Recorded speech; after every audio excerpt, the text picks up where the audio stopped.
Who's first? Well, Dominick, I know it's still fresh right now, and I imagine it's going to take some time to really soak it in and process it. But after what has been, I'm sure, an amazing week and then an incredible fight, what are the emotions going through your head right now? Disappointment, first of all. I am proud of myself, though. You know, I went out there and fought with all my heart. You know, a goal for me for this fight was to make it an ESPN Instant Classic. And I feel like I accomplished that today. Man, I do feel disrespected, you know. One of the judges had it 49-46. Like, who are you? I might want to have a word with you.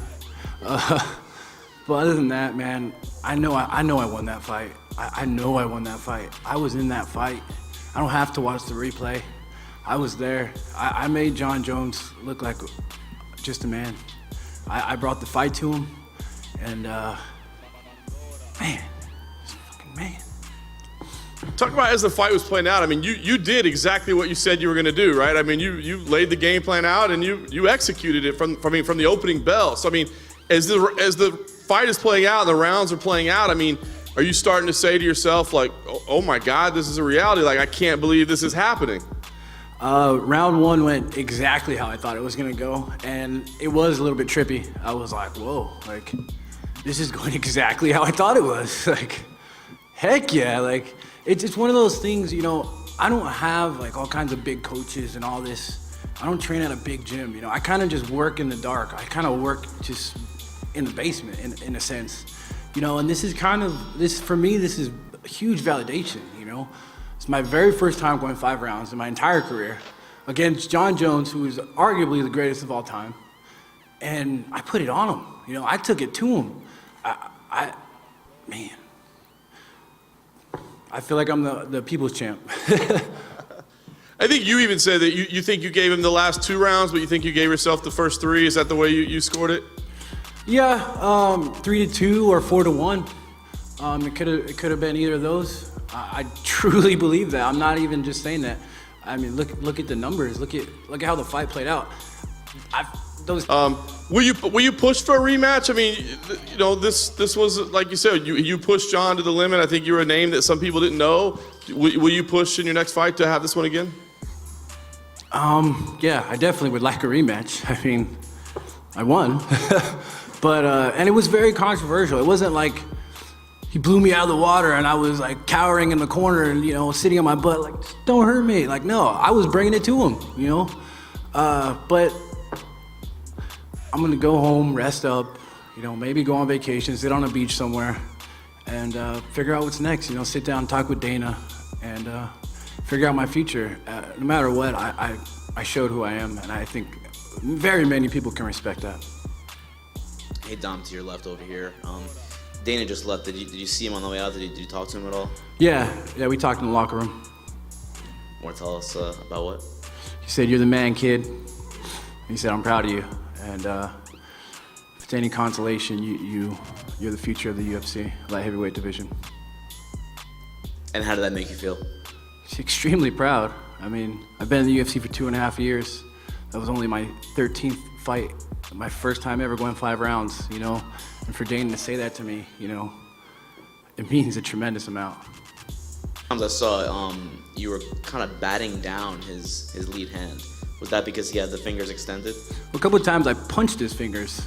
I wasn't batting it down, I was punching the fingers like, pow. Yeah, don't stick your fingers out, man. Like, I wasn't doing that. You don't need to try to stop me, put a spike in my face, but it's neither here nor there. I mean, I got it done. I was still landing, even with that or without that or whatever. I was having fun. Last thing for me, the 4th and 5th rounds, those are the ones that I guess the judges gave him. Was it a matter for you of cardio? Or what do you think it was that gave him those last 2 rounds? I mean, I'd never been in the 4th and 5th before. It was a big learning experience for me. I kind of knew I was up 3. I felt like I put it on him in the 4th as well. And the 5th, I thought he was gonna do something wild. You know, I thought he was gonna be spinning the whole time and trying to fly knee and all that. So I was just sticking and moving.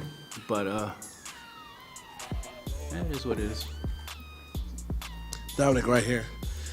What did you do on your cardio that it's like you kind of had that look all week that you knew something that we didn't know, and you kind of got winded in the third, but then you got that second win. So what did you do differently that you haven't shown? Of course, you haven't win 5 rounds, but I'm pretty sure you trained a lot differently to get prove us wrong.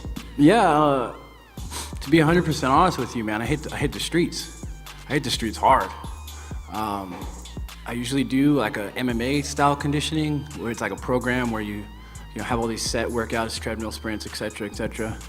But this time I was like, nah, I'm gonna hit these streets. And that's what happened. I mean, that combined with pushing myself as hard as I possibly could every single day. I mean, I was Shark Tanking myself for the sake of Shark Tanking. Like, there wasn't a reason to get a new fresh body every time I escaped. I mean, we saw my takedown defense tonight. It was fantastic. John Jones doesn't get stuff like that, And that's a testament to the hard work I put in. I was putting myself in situations where I'd escape, and then a new guy would come in for like 50 minutes straight. And I was doing that with striking exchanges as well. I mean, I've never worked that hard in my entire life, and I thought I'd get it done. And I felt like I won that fight, but the judges here in Texas, they didn't agree.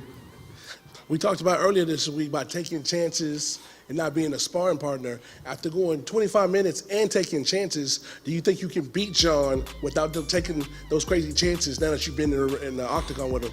That's me, man. That's how I fight. I'm a dog, man. You got to get in there and be a dog. You can't go in there and be tentative and nervous. I'm there to scrap, man. I love to fight, man. Look at my strike count. Look at how much I throw. I'm a scrapper, man. I'm a dog, and you got it. That's just who I am. That's how I fight. And before John hangs it up or moves up divisions, do you think he has to see you one more time?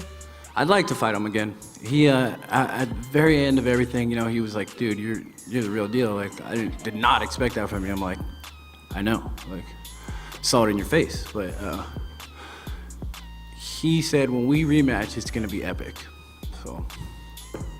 As I feel how the champion's attention like that. It wasn't like he didn't take you serious, but I guess it's a lot different after you share blood for 25 minutes. Well, he knows I don't only just have a left now, so there it is. What would you do differently in a rematch? What do you think it would look like? Because obviously you feel like you did great in there. You feel you won the fight. So what adjustments would you make to, I guess, make it even more definitive? Hey, come on, man. I can't give away the formula. What are you talking about? Give us a hint. Win in the judge's eyes. Does that take away from, that extra factor in the back of your head that you need another thing you have to consider? No. I'm going to fight my fight, every fight, no matter what. I'm going to fight for me. I'm going to fight for my family and friends and my supporters and all the fans in the UFC. Fans want to see fights. They want to see great fights, and I intend on giving it to them.